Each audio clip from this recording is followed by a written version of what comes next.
Bienvenue dans cette émission du 5 juillet 2023 de ma web TV anthropologique sur laquelle je vous propose de jour en jour une information franche et directe, sans concession ni tabou, accessible, honnête et sourcée, en vous rappelant que je suis complètement indépendant et donc libre de mes propos. Dans le cadre de cette série de l'été Covid non censurée, nous allons aborder aujourd'hui la question des vagues et des cas. Et la vraie question, c'est comment détecte-t-on, mesure-t-on et évalue-t-on l'intensité d'une épidémie ? Alors il existe en France un système Sentinelle qui a été mis sur pied il y a de nombreuses années par différents acteurs comme l'INSERM et la santé publique et qui vise à recueillir des signalements de terrain par pointage pour pouvoir observer l'arrivée, le cours, la culmination et le décours des épidémies respiratoires en l'occurrence. Et le grand spécialiste en France de ces questions est l'épidémiologiste Laurent Tubiana qui a publié un livre Covid-19, une autre vision de l'épidémie, en cherchant à rappeler, Dieu sait si c'était nécessaire, les pratiques usuelles et les connaissances en la matière. Alors qu'avons-nous entendu au cours des 3 années écoulées ? Eh bien, un ensemble de choses, dont le fait que le Covid-19 a été une épidémie qui a fait de nombreuses vagues, que chacune avait un nombre très élevé de malades contagieux qui risquaient de contaminer des personnes à risque et donc de surcharger les hôpitaux, comme nous l'avons vu dans l'émission d'hier, et donc que se faire tester était essentiel pour savoir si on était contagieux ou non, parce qu'on pouvait même être contagieux sans avoir de symptômes de maladie.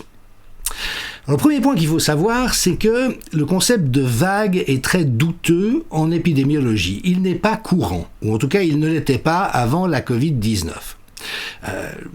Une épidémie respiratoire n'est pas un lac ou une mer, donc les vagues c'est pas tout à fait adapté.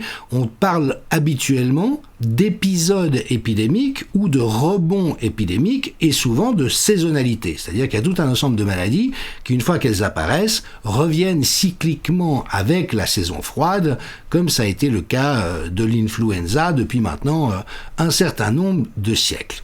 Et le concept de vague, il est problématique parce qu'en fond, il induit une autre présentation, c'est qu'il y a des marées hautes et des marées basses, et que le fait que ça monte ou que ça descend, ou qu'il y ait une nouvelle vague ou non, dépend en réalité du comportement des gens.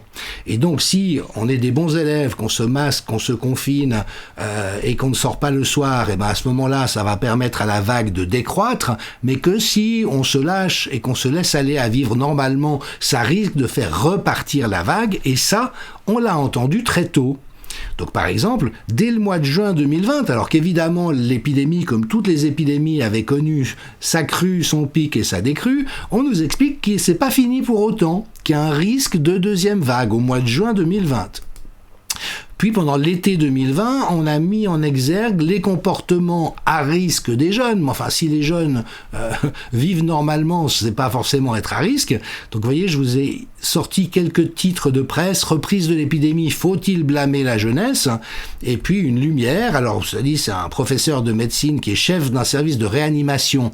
Alors je ne sais pas très bien en quoi il est forcément compétent en épidémiologie, mais qui lui disait au mois d'août, il faut rendre obligatoire le dépistage des 15 à 14 ans. Puis vous voyez que c'est une histoire qui a duré, puisque en 2022 encore, le conseil scientifique suisse, appelé Task Force, disait « Cet été, la Suisse pourrait compter 1 million de cas de Covid-19 ». Alors, qu'avons-nous vu en réalité ? Eh bien, le fait que, et ça surprendra sans doute un certain nombre de personnes, le Covid-19 a été d'une très faible gravité épidémiologique. Nous avons vu dans les épisodes précédents que la létalité était en réalité égale ou inférieure à celle de la grippe annuelle. C'était pas plus dangereux que n'importe quelle autre année. Nous avons vu qu'il n'y a pas eu plus d'hospitalisation et pas de surcharge des hôpitaux. Mais en plus, ça a été une épidémie en réalité de très faible amplitude. Alors vous savez que je source et documente tout mon travail et l'entier de ce que je présente, donc toutes les données que je vous donne viennent de l'IRSAN, qui est donc l'institut piloté jusqu'à il y a peu par Laurent Tubiana et qui rassemble les données du réseau Sentinelle pour donner des cartographies de la situation.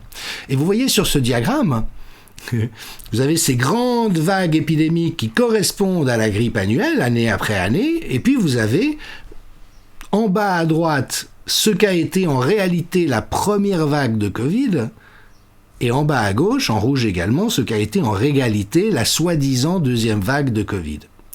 Et vous voyez qu'en comparaison, c'était extrêmement faible.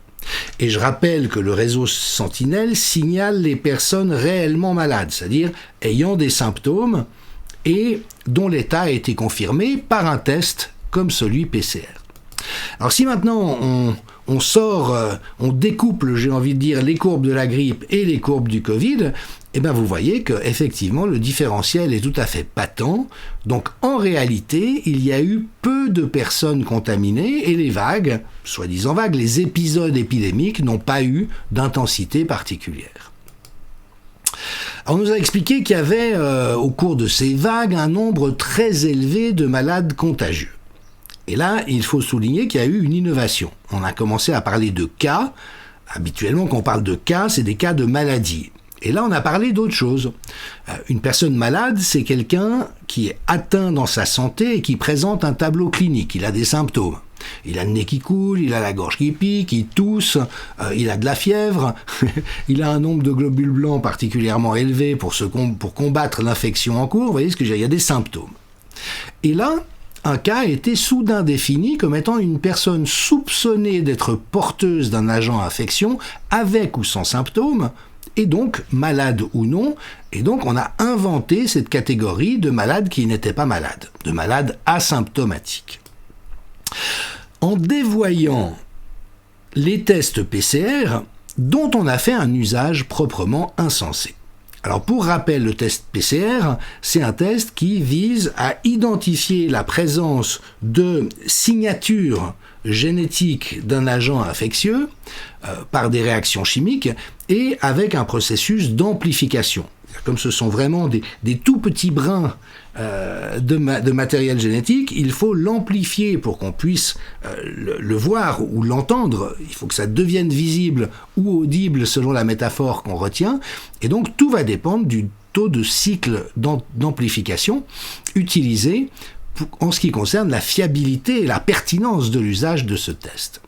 Or, et cela a été dit très tôt parce que c'était parfaitement connu, il apparaît que en dessous de 35 cycles d'amplification, on peut en règle générale détecter du virus vivant, actif, mais qu'au-delà de 35 cycles d'amplification, en règle générale, il n'y a pas de virus vivant. Et la grande difficulté qui a été présente tout au long de la crise, c'est qu'on a utilisé les tests PCR à des taux qui ne permettaient plus de savoir quoi que ce soit de la réalité des personnes testées. Alors, faisons encore un petit arrêt sur image. Le test PCR, inventé par Kary Mullis, qui a reçu le prix Nobel pour cette découverte, sert uniquement pour la recherche, en microbiologie, ou dans le cadre d'un diagnostic clinique.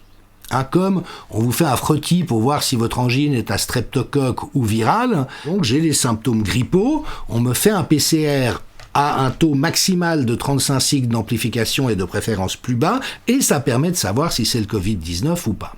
Si on l'utilise de manière dévoyée, vous voyez, c'est une citation fréquemment référencée de Kary Mullis, que des fact-checkers ont essayé de faire passer pour fausse, mais en fait elle est exacte. Il l'a énoncé en 97. Tout le monde peut trouver tout avec un test PCR mal utilisé si vous l'amplifiez encore et encore et encore. Et donc on pourrait par hypothèse trouver n'importe quoi chez n'importe qui. C'est un test qui ne peut pas vous dire si vous êtes malade ou non. Alors, cette citation a souvent été sortie de son contexte, notamment par les fact-checkers, mais ce qu'il voulait dire effectivement, c'est que la pertinence du test PCR dépend de son bon usage. Et qui a été systématiquement transgressé au cours de la crise Covid, et tout le monde le savait. Personne ne pouvait l'ignorer. Alors il faut savoir également que des inventeurs suisses de l'école polytechnique avaient inventé un test révolutionnaire qui à très faible coût et avec un degré de fiabilité maximal permettait d'identifier si une personne était malade du Covid ou non, et que les autorités n'en ont pas voulu.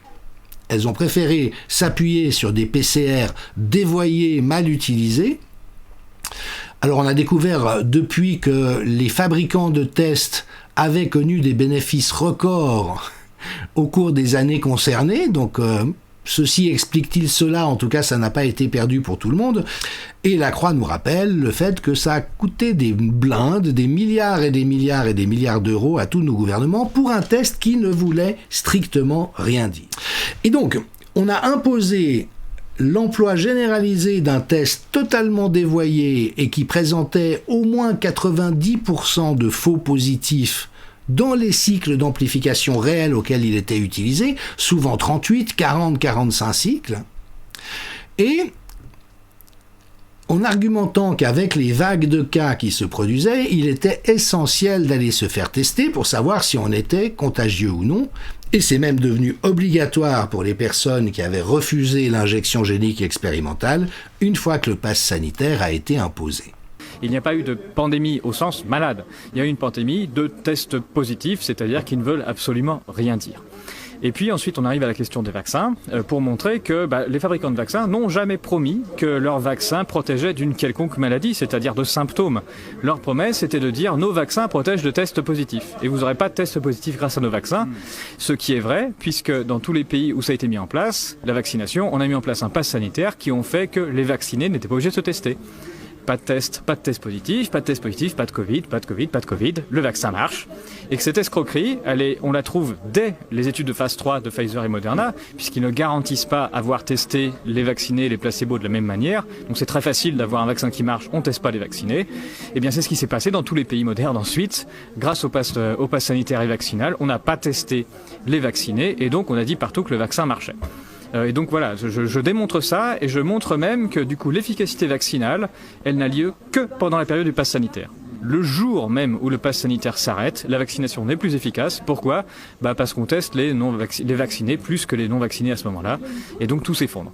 Donc la totalité de ce qu'on a vécu, voilà le triptyque, la thèse vaccin pass, ça permet de mettre en place une escroquerie qui aurait marché avec n'importe quoi. Et c'est l'objectif de ce livre, de tout démontrer avec des chiffres officiels, tout à l'appui. Mais pourquoi, pour une maladie de si faible gravité, ne mettant en danger à peu près personne en dessous de 70 ans, voulait-on à tout prix veiller à ce que les gens ne soient pas contagieux? Et effectivement, on voit que de tous les pays d'Europe, celui qui a eu les meilleurs résultats sur la mortalité excessive au-delà de 65 ans, la seule qui compte, c'est la Suède, qui n'a jamais imposé de pass, qui n'a jamais imposé de fermeture, ni de confinement, ni de masque. Vous voyez, Karine Lacombe nous expliquait en juillet 2021, on ne retrouvera jamais une vie normale. Il faut quand même rappeler qu'il y a des pays qui n'ont jamais perdu une vie normale et qu'en réalité, ce que nous avons eu, si nous regardons les malades et les morts, ça a été des vagues imaginaires à partir du mois d'avril 2021. Là encore, c'est les données officielles de l'État français. Oui, il y a un pic épidémique en mars-avril 2020, bien sûr. Il y a un rebond épidémique à l'automne 2020. Et puis, à partir de là, il n'y a plus aucune vague dans la réalité, c'est-à-dire de maladie et de mortalité. Et donc, vous voyez, avec de la bonne science, on peut avoir une vraie lisibilité des phénomènes. Et on se souvient par exemple tous des modélisations folles de Ferguson à l'Imperial College de Londres.